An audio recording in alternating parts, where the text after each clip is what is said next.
తెలంగాణలో చూస్తున్నారు కదా అంకుల్, రేవంత్ రెడ్డి పరిపాలన మీకు ఎట్లా అనిపిస్తుంది? మంచిగా రేవంత్ పరిపాలన మంచిగా అన్ని చేస్తుంది. అంటే ఏ అంశం పైన మంచిగా అనిపిస్తుంది అంటారు? ఇప్పుడు అన్ని చేస్తుంది. మాకు పింఛన్ మాత్రం ఇస్తలేడు కదా, ఒకటి కొత్త పింఛన్ కావాలి మాకు. కొత్త కొత్త పెన్షన్. పింఛన్ అప్లై చేసినాము, ఇంకా అప్లై చేస్తే రాలేదు దానికి. ఓకే, అంటే గత ఏడాది చేశారా? అంటే రేవంత్ రెడ్డి కాకుండా కేసీఆర్ పరిపాలన చేశారా రేవంత్ రెడ్డి పరిపాలన? ఇప్పుడు కేసీఆర్ పరిపాలన కొంచెం మంచిగా కొట్టింది మాకు అప్పుడు.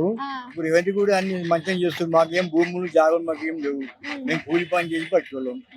ఫ్రీ కరెంట్ కానీ, ఫ్రీ బస్ కానీ, 500 రూపాయల గ్యాస్ కానీ, మాకు 500 గ్యాస్ 3 నెలలు పడేది, 3-4 నెలలు పడి ఆ తర్వాత మళ్ళీ పడతలేవు మాకు. రాని వాళ్ళు అప్లై చేసుకోండి అన్నాడు కదా. అప్లై చేసుకుంటే అవి కూడా పడతలేవు. ఇక్కడ పోమంటే అక్కడ పోమంటే అక్కడ ఏంటి గ్యాస్ పోతే గ్యాస్ లో పిలుస్తలేదు.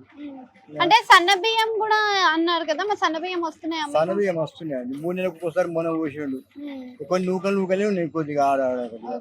అంటే కేసీఆర్ ప్రభుత్వంతో కంపేర్ చేసుకుంటే రేవంత్ రెడ్డి ప్రభుత్వం మీకు ఎలా అనిపిస్తుంది అసలు?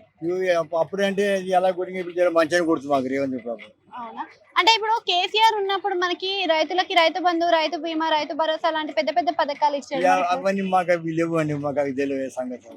మాకు ఉన్నది తెలుసు, ఇప్పుడు కరెంట్ ఫ్రీ వస్తుంది. కానీ కేసీఆర్ ఉన్నప్పుడు డెవలప్మెంట్ బాగా జరిగింది, ఇప్పుడు డెవలప్మెంట్ లేదు అని అంటున్నారు కదా, మీరేమంటారు? డెవలప్మెంట్ మంచిగా ఉన్నది ఇప్పుడు ఈ ప్రభుత్వం అయితే. డెవలప్మెంట్ ఏం కనిపించట్లేదు కదా.